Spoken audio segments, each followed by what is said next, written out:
एक लंबे समय पहले एक गांव में चंद्रैया और शकुंतला नामक पति पत्नी रहते थे। वो दोनों लालची स्वभाव के थे। चंद्रैया बहुत सारे भैंसों को पालते उनका दूध उस गांव वासियों को बेचता था। उस सारे गांव में सिर्फ चंद्रैया दूध बेचता था और वो दूध में बहुत सारा पानी मिलाकर बेचता था। इतना ही नहीं, वो कम से कम उन भैंसों के बच्चों को भी पीने के लिए दूध नहीं बचाता था। एक दिन जब चंद्रैया दूध लेके गांव को बेचने जाता है, चंद्रैया, तुम्हारे दूध में दिन प्रतिदिन पानी की मात्रा ज्यादा हो रहा है। तुम्हारे पास इतने भैंस होने के बावजूद तुम पानी क्यों मिला रहे हो? अगर तुम्हें पसंद है तो मुझसे दूध लो, वरना नहीं। मैं यही दूध किसी और को भी दे सकता हूँ। ऐसे गुस्से से बात करके वहाँ से चला जाता है। उस सारे गांव में सिर्फ चंद्रैया ही दूध बेचने के कारण वो जैसे भी दूध दे सभी चुपचाप उसी से लेते थे।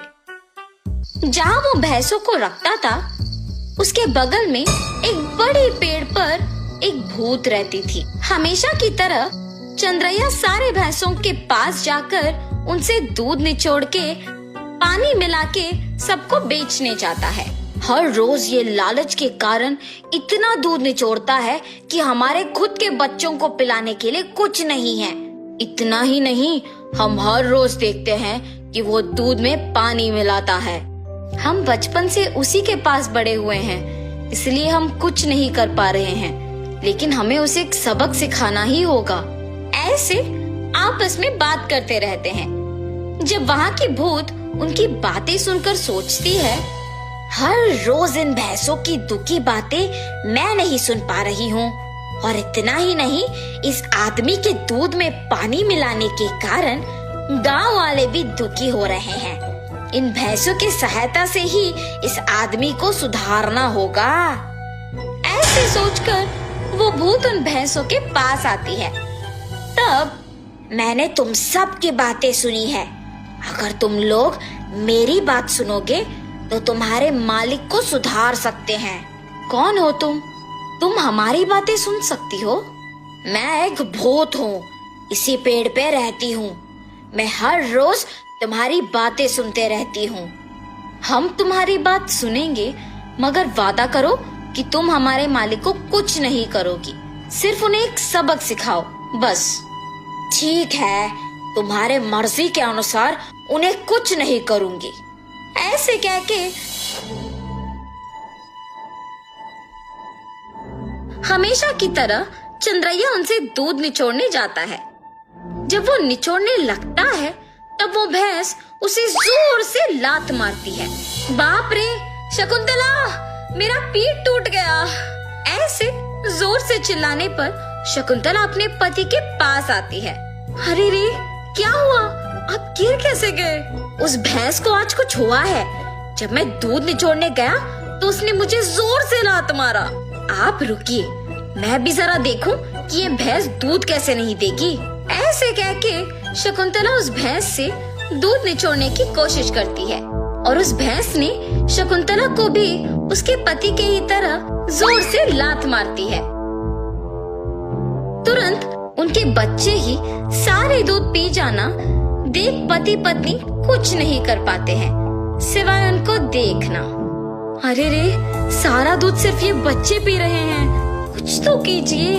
आज के लिए हम कुछ नहीं कर सकते हैं, शाम को वापस आएंगे दूध निचोड़ने। ये फैसला करके वहाँ से चले जाते हैं। शाम को जब दोनों वापस दूध निचोड़ने जाते हैं तो सुबह की ही तरह वो भैंस उन दोनों को लात मारती है। ये देख पति पत्नी दोनों डर के मारे घर चले जाते हैं। ऐसे कुछ दिनों तक भैंस उन्हें दूध निचोड़ने नहीं देती है और सारा दूध सिर्फ अपने बच्चों को पिलाती है। सुनिए, कम से कम हमारे उपयोग के लिए तो दूध निचोड़ के आइए ना। बाप रे, हम अगर इस गांव में भी दूध नहीं दे पा रहे हैं तो भी ठीक है, मैं तो उस भैंसों के पास नहीं जाऊंगा। वहाँ के भैंसों में से एक को कुछ तो हुआ है, इसीलिए हमें दूध निचोड़ने नहीं दे रही है और सिर्फ उसके बच्चों को दूध पिला रही है। उतना चाहिए तो तुम खुद निचोड़ने जाओ।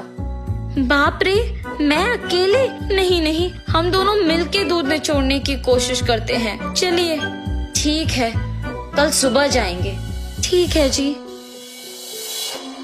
भैंसों के पास जाते हैं। शकुंतला, पहले तुम जाओ। ऐसे कहने पर शकुंतला उन भैंसों के पास जाके दूध निचोड़ने की कोशिश करती है। जब वो निचोड़ने की प्रयत्न करती है तो वो भैंस जोर से लात मारती है। बिना दूध दिए अपनी पत्नी को लात मारने के कारण चंद्रैया को गुस्सा आता है और वो एक डंडे से भैंस को मारने लगता है। मेरी पत्नी को दूध निचोड़ने नहीं दोगे तुम? हाँ?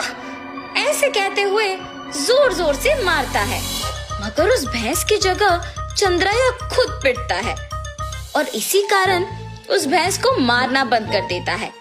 लेकिन उसके बाद भी उसको और उसकी बीवी को डंडे से मार पड़ते ही रहते हैं। हम आइंदा कभी भी दूध निचोड़ने नहीं आएंगे, हमें मत मारो। अरे हिम्मत है तो ऐसे दिखे बिना नहीं, सामने आके मारो हमें। ऐसे कहने पर वो भैंस अचानक एक भूत के रूप में बदल जाती है। मैं ही तुम लोगों को मार रही थी। सिर्फ कुछ दिन दूध ना ले पाने के कारण और घर पे दूध ना होने के कारण गुस्सा होके तुम इस भैंस को मारने चले आए, तो फिर कुछ सालों से जो तुम सारे दूध को उनके बच्चों के लिए बचाए बिना ही ले जाके बेचने पर इन भैंसों को कितना बुरा लग रहा होगा। हाँ, आज से अगर कभी भी तुमने दूध में पानी मिलाया या फिर भैंसों के बच्चों के लिए दूध न बचाया तो मैं तुम्हें नहीं छोड़ूंगी। मैं यही रह के तुम पे नजर रखूंगी। हाँ, हमें माफ कर दो, आज से हम ये कभी नहीं दोहराएंगे। ऐसे कहने पर वो भूत वहाँ से गायब हो जाती है। तब से उस भूत के डर से चंद्रैया और शकुंतला भैंसों के बच्चों के लिए कुछ दूध को बचा के बाकी को निचोड़ के उसमें पानी मिलाना बंद करके बेचते हैं।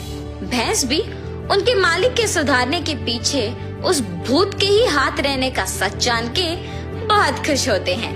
गांव वाले सारे चंद्रैया को अच्छा गुणवत्ता वाले दूध देते हुए देख खुश होते हैं कि उसमें बदलाव भी आया है।